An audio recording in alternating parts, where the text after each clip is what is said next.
Hello, in this video I am going to show you how to pass data from your first page to the next page that you want to navigate into. So if I click this, that was a bit slow for some reason. When you navigate to it, maybe something's happened, we've got some data from the database or some user input and we want to pass that through. To do it is actually pretty darn simple. So what we want to do is first go to the second page, or the page that we are navigating to. And as you can see, the class has no constructor. By default, it will create some sort of constructor, but let's create our own. So even before that, we're going to create a variable to store the value that we are having passed in. So I'm going to, you know what? I am going to have choices. I'm going to have a string. So this is going to be string str. By default, it's going to have nothing in there. And the page title will be str. So if we was to say that, as you can see, it's empty. But what we want to do is create a constructor. So second page, and in here we just need the brackets because we're basically going to accept some values into it.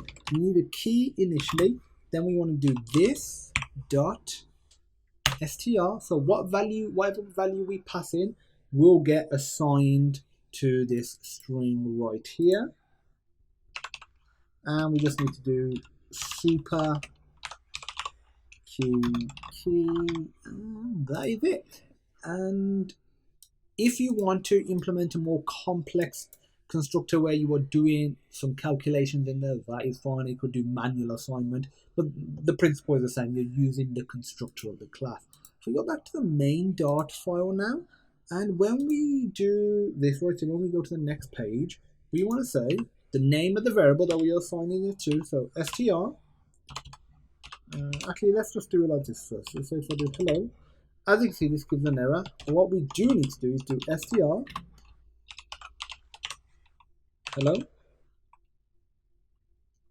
And if we was to say that, and the reason that's messed up is because we need to do a hard reload. We was sort of halfway through the application. If I click that, as you can see, it says hello. But let me go one step further. But we're done now, basically. You can pass as many in as you want. But what I want to do now is I'm going to have a child here.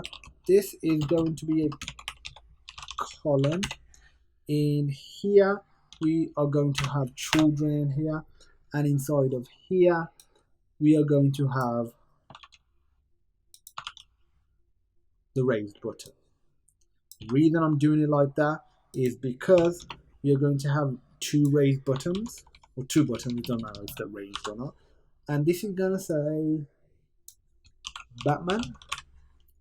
This is going to say Superman. Depending on which one you click, a certain value will be passed in. And you'll be able to see that. If I click Batman, it says Batman.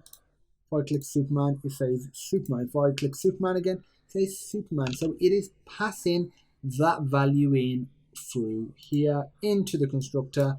Then it is assigning it here, which is getting assigned to the app bar. If you have any questions, feel free to pop me a message. What I want you to do as an extra task is to pass in multiple values instead of just the one, and make this constructor, instead of just assigning values, make sure it has so it has a body, and you can do some calculation. Maybe you assign an integer and that integer gets doubled, and then that could either be printed here or be assigned to some sort of text widget.